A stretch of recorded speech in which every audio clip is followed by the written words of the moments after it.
Every Saturday morning, 64-year-old Evelyn Carter planted flowers outside her small home in Oak Ridge Estates.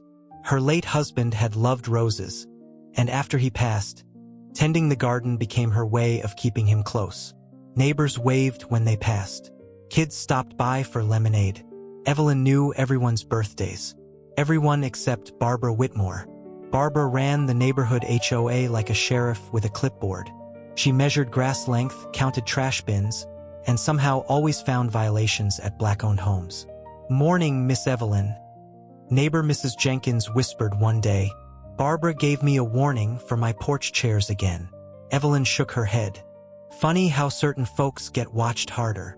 That afternoon, Barbara stormed across the lawn holding papers. "You cannot plant those flowers," she snapped. Evelyn looked confused. "Excuse me? These colors violate community standards." Evelyn blinked. "Flowers?" Barbara crossed her arms.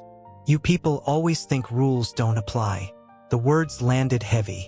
A teenager across the street stopped walking. "Did she really say that?" he whispered. Evelyn straightened slowly. "My husband planted roses here for 30 years. Barbara stepped closer. "If you don't remove them, police will." An hour later, 2 patrol cars rolled into the neighborhood. One officer walked straight toward Evelyn. "Ma'am, we got reports of vandalizing HOA property." "My property?" Evelyn asked quietly. Barbara interrupted. "She's aggressive too." Aggressive. That word again. The officer's hand drifted toward his belt. Neighbors began stepping outside. Mrs. Jenkins started filming. Then Evelyn's daughter texted in panic.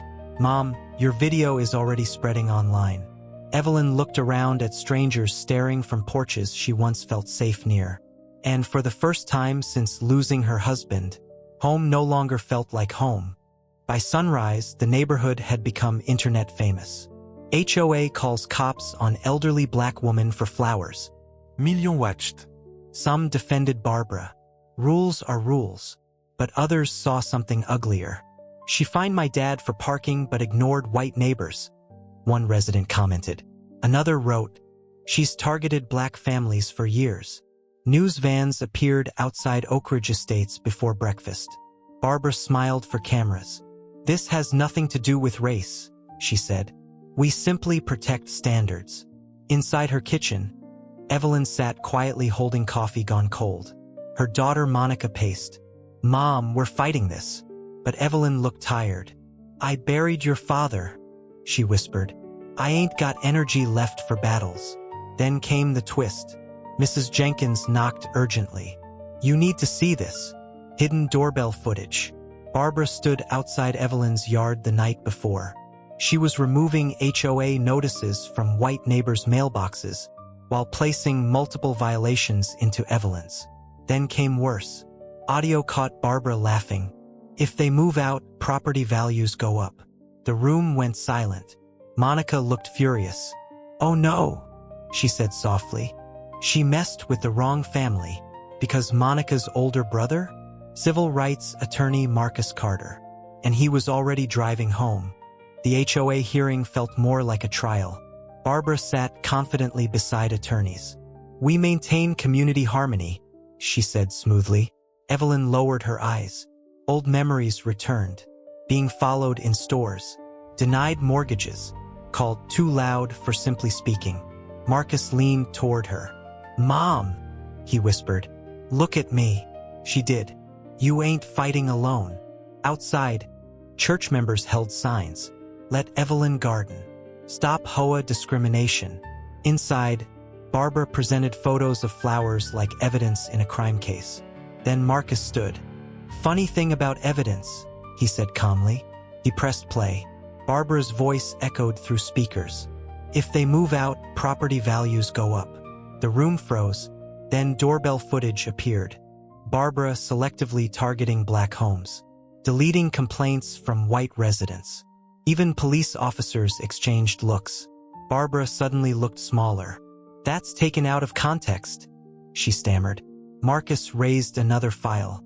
"Then perhaps federal housing investigators will understand the context." Gasps filled the room. For the first time, Evelyn lifted her head. No fear. No scham. Just clarity.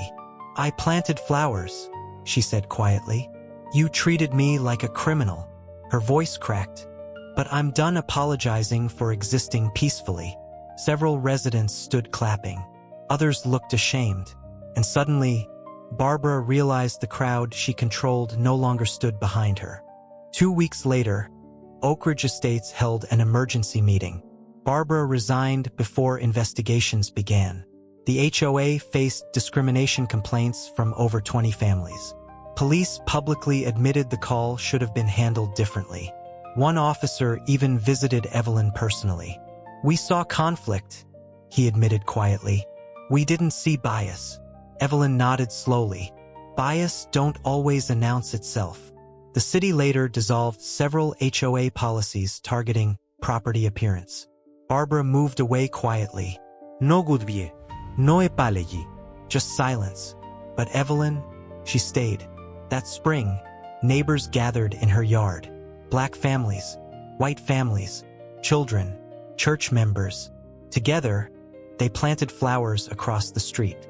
Someone placed a sign near Evelyn's roses. This garden stands for everyone. Reporters asked how Victory felt. Evelyn smiled gently. Baby, she said, touching a rosebud. Victory ain't winning. She looked around at neighbors planting together. Victory is not being afraid in your own yard anymore. And when summer arrived, Oak Ridge became known for something new. Not complaints, not HOA fear, but the most beautiful gardens in town.